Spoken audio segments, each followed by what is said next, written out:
Ассаламу алейкум, мир вам! С вами Кадыр Маликов на телеканале НТС в программе «100 вопросов О». На ваш взгляд, каким должен быть правитель? Согласно исламу, правитель вообще-то должен быть справедливым, это в первую очередь. Но что такое справедливость? Каждый по-своему трактует это слово. Справедливость в исламе – это очень обширное понятие, но чтобы его рассмотреть, необходимо посмотреть саму историю. Какие были правители в исламе? Какой след они оставили среди народа? Какие основные характеристики были присущи этим правителям?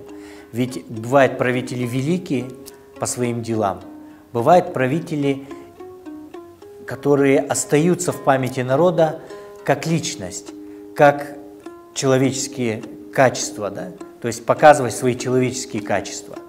И вот я хотел привести такой пример, кто в Кыргызстане, в нашей истории, кыргызстанской истории, оставил среди народа память, которая существует по сегодняшнее время. Это Исхак Разаков, это те правители или те сыны народа, которые действительно были и просветителями, и одновременно они остались в памяти народа как сыны народа, то есть были среди народа. Что их отличало, какие качества? Ну, во-первых, правитель – это не тот, кто наделен только властью или полномочиями определенными, или выиграл выборы. Настоящий правитель – это тот сын своего народа, который в трудные времена остается и в любые времена остается вместе со своим народом и знает все чаяния своего народа, отвечает на те вопросы, на те задачи, решает те задачи, которые являются первоочередными. То есть это не просто обещания или выполнение этих обещаний. Это в первую очередь, наверное, та связь человеческая, связь, которая не перестает оставаться между личностью и обществом. Справедливый правитель – это тот, кто одинаково относится ко всем представителям своего народа, не разделяя на оппозицию, на своих и чужих, на национальность или на принадлежность к какой-то партии и так далее и тому подобное. То есть он остается служителем своего народа в целом. Конечно, конечную оценку давать правителю трудное дело, но в целом время судит. Да? То есть по прошествии времени, как народ отзывается о правителе, такой он и есть. Поистине в этом есть мудрость, потому что даже человек, любой человек, находящийся среди нас, мы судим о нем в памяти после только его смерти. То же самое и правитель. То есть по прошествии времени народ дает оценку. Но понятие кораническое о правителе, оно уходит дальше, за эту же грань этой жизни. То есть это оценка, самая высшая оценка со стороны Создателя. Если человек в намерении в своем был чист перед Богом, он был правдив перед Богом, был садыком, он служил действительно ради Аллаха в пользу народа, то в судный день Аллах оценивает данного правителя. То есть есть хадис, где наш пророк, саллаллаху алейхи вассалям, сказал, что в судный день, когда не будет ни одной тени, кроме тени от трона Аллаха, то под троном Аллаха там перечисляется 7 человек. И одно из первых перечисляемых мест, которое получит под тенью Аллаха, является справедливый правитель.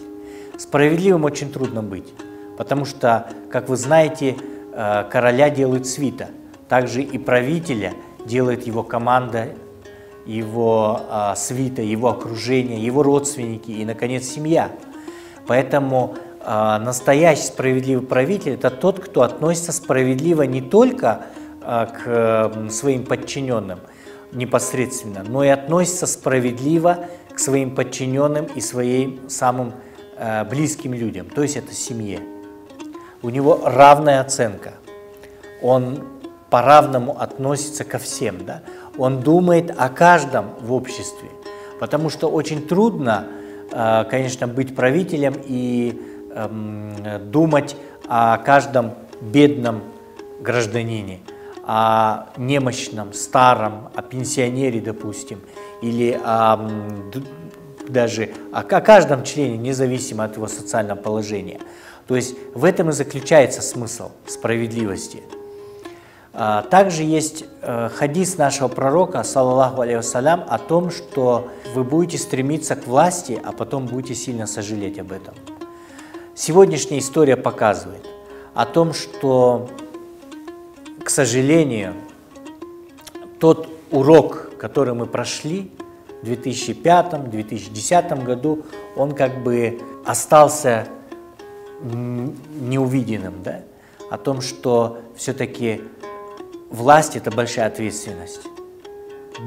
Возглавлять народ, брать, значит, на себя большую ответственность за будущие судьбы, не только в этой жизни, но и на том свете перед Всевышним.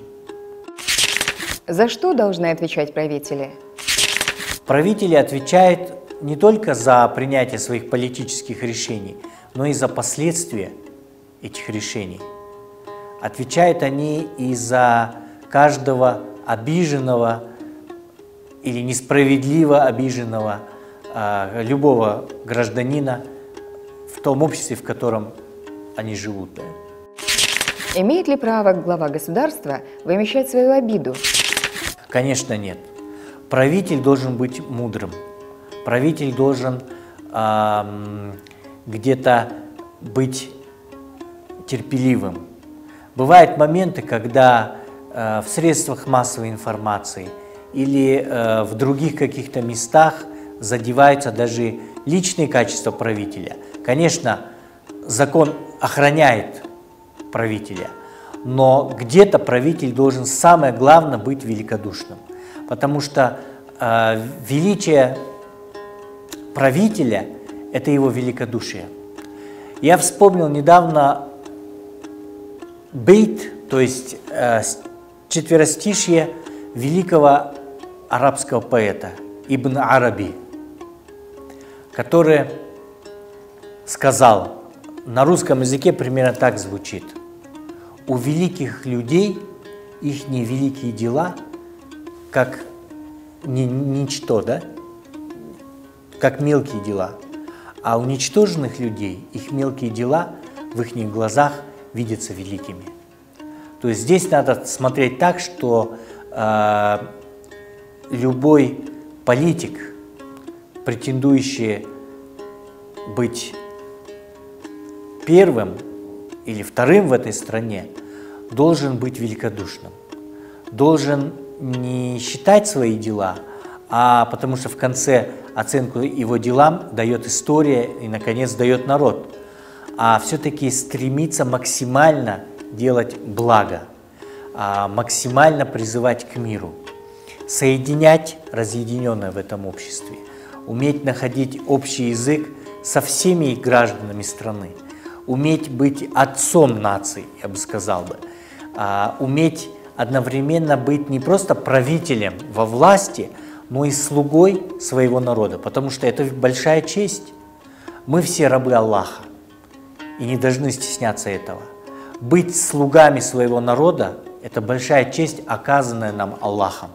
И когда народ выбирает своего правителя путем голосования, референдума и так далее, то это акт доверия или акт договора, где взамен временно, когда дается власть, то взамен этого правитель обязуется быть слугой и обслуживать интересы своего народа.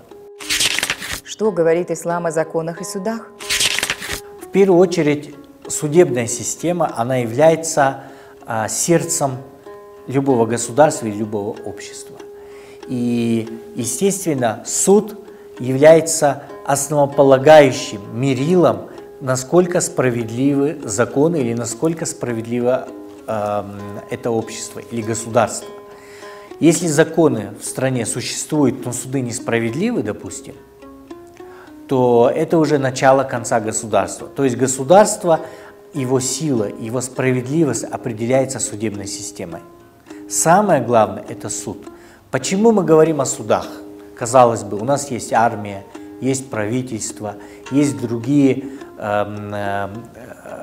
государственные органы, даже законодательные органы. Но суд, судебная система, она является символом и, как я уже сказал, сердцем страны и общества. Потому что суд, он имеет аналогию с судом, который есть у Аллаха. Почему? Аллах является господином в день суда, Малики Яумиддин. А человек, которому низведен Коран, или, допустим, в современном обществе существуют определенные законы, Аллах уполномочил и дал нам возможность осуществлять судопроизводство в этой жизни. Это временное, наделенное полномочие, которое существует до судного дня. Оно находится среди людей. То есть проведение суда, право проведения суда, для чего это делается? Чтобы на этой земле были установлены весы справедливости и чтобы в обществе не было хаоса, беспорядка, несправедливости, чтобы как-то уравновесить. И в этом заключается первый экзамен. Насколько человек, когда ему даны законы, он будет справедливо судить. Насколько человек и общество любит справедливость и стремится к ней. То есть из этого исходит и судный день, что в день суда человек будет судим Аллахом, божественным судом. За что? За свои неправильные деяния, но также за несправедливые решения.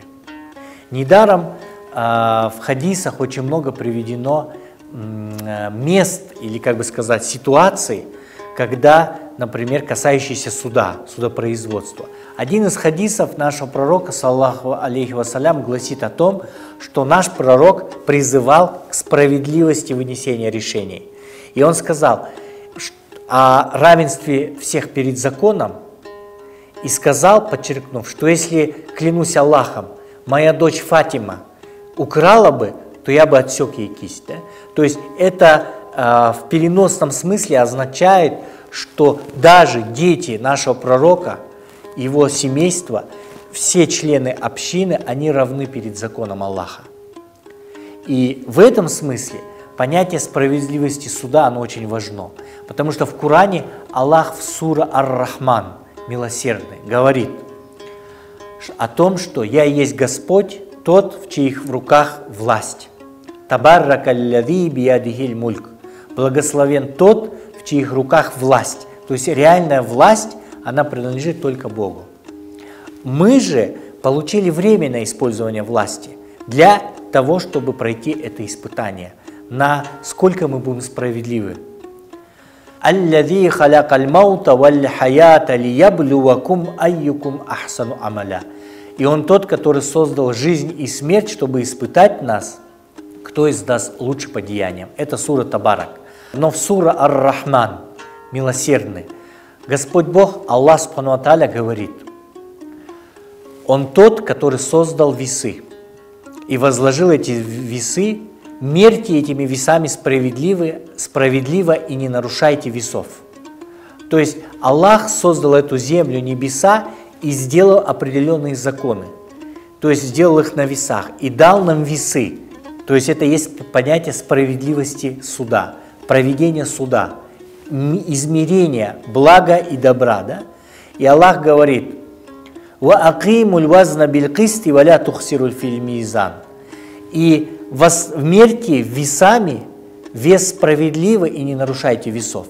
То есть это относится вообще к оценке любых дел, в том числе и осуществление судопроизводства. И если суд несправедлив, если суд выводит какие-то решения через деньги, то рушится вся система справедливости и отношения к закону, к государству, к обществу. Общество, то общество, где суды несправедливы, то это общество несправедливо, и несправедлива власть. Это оценка не наша, не человеческая, это оценка самого Аллаха Субхану ва Тааля, самого Господа миров. То есть, если мы в обществе признаем законы, принимаем законы, но при этом, когда мерим измеряем, я имею в виду, производим судопроизводство, берем взятки и выносим несправедливые решения, то это общество в целом, государственная власть, получается несправедливой. Поэтому очень важно, чтобы в государстве, в обществе были не просто мы должны равны быть перед законом, но чтобы эти законы работали, чтобы судопроизводство, суды были справедливы и прозрачны. В них есть справедливость. Если суды несправедливы, то это ведет к недоверию к власти, недоверию к судам, недоверию к вообще государству. И это начало конца государства, потому что любое государство, его жизненное обеспечение, его сердце является справедливое судопроизводство, справедливость судьи. Справедливый судья – это очень важно, да, для нашего государства. Если человек всегда думает о плохом и говорит об этом, может ли это сбыться? Вы знаете, да, в исламе есть такое понятие, как хаснузан, да? То есть основа в нее, это переводится как думать о хорошем, думать хорошее о своем соседе, о своем брате верующем, о других людях, думать хорошее вообще думать хорошо, да, в целом, потому что человек так создан, что его мысли могут материализоваться, потому что сначала, когда человек думает плохо, и когда он постоянно пессимист, то он травит себя, отравляет свои мысли. Своими плохими мыслями он отравляет самого себя и окружающих. Поэтому в исламе очень важно, чтобы верующий мусульманин всегда думал хорошо. Почему? Потому что хасну зан билля, да? Потому что его хорошие мысли, они непосредственно касаются хороших мыслей об Боге. Что бы ни случилось, мусульманин должен воспринимать и плохое, и хорошее как испытание. Он должен хорошо думать о своем Создателе, о том, что его Создатель не наказывает его, а испытывает. Что его Создатель все равно простит его, несмотря на какой-то грех. Да? То есть нельзя, чтобы человек падал духом, чтобы он входил в состояние пессимизма, потому что это близко к неверию. Поистине, шайтан, сатана разочаровался, он упал духом, потерял надежду и стал сатаной. Заметьте, в Коране, да даже в Библии, сатана не обращается к Богу: «Прости меня за грех, я оступился». Нет, он впадает в свой пессимизм. Он становится неверующим в то, что Господь всепрощающий. А ведь Адам, после того, как с Евой они съели яблоко, отведали от запретного плода и были низведены на землю, сразу тут же покаялся, и Аллах простил обоих. То есть здесь очень важно знать, что наши мысли могут материализоваться, поэтому нужно хаснузан, на арабском переводится как думать хорошее и думать хорошо о других. И в Коране, в исламе запрещено саюзан, то есть думать плохо об окружающих, о жизни, постоянно быть пессимистом, воспринимать все в черных либо в серых тонах. Это все не от ислама, потому что верующий мусульманин должен всегда надеяться, что все будет хорошо, что человек спасется. Есть такой хадис нашего пророка Мухаммада, саллаллаху алейхи вассалям. Этот хадис подчеркивает ту великую божественность, ту, я бы сказал, величие нашего Творца, Создателя, где Аллах Субхану ва Тааля говорит в этом хадисе Кудси сам о себе. Что говорит Аллах сам о себе? То есть он говорит с устами пророка: «Если бы мой раб знал бы, какой Аллах Субхану ва Тааля, Всевышний Творец, в гневе, то самые верующие, те, кто находится постоянно в поклонении бы, испугались бы о том, что Господь, возможно, не простит их грехов. Испугались бы Его наказания. Но если бы самые неверующие узнали о милосердии и любви Аллаха, насколько Аллах любящий, насколько Он милосердный, насколько Он милостливый, то самые бы отъявленные грешники и даже неверующие, у них появилась бы надежда, что они попадут в рай. Представляете? То есть в этом и заключается суть, что ислам есть религия умеренности. Умеренность во всем. То есть мы не призываем к постоянному смеху или к легкомысленному отношению к жизни. Ни в коем случае. Мы также не говорим о том, что необходимо уходить в пессимизм и не радоваться в этой жизни. Нет, ислам есть умеренность. Соединение, гармоничное соединение между двумя мирами, между духовным и материальным. Ведь в Коране Аллах говорит: «Фамшу фи манакибиха ва кулю мин рызкиха». Ходите по земле, по ее ременам и питайтесь из его рызка. Да? Из того рызка, из тех благ, какими он одарил эту землю. То есть именно об этом есть призыв в Коране. И поэтому ислам есть умеренность и гармоничное соединение между двумя мирами. Это как птица с двумя крыльями, которая полетит, если она имеет два крыла.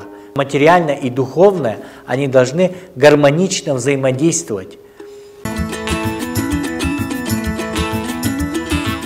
С вами был Кадыр Маликов в передаче «100 вопросов О» на телеканале НТС.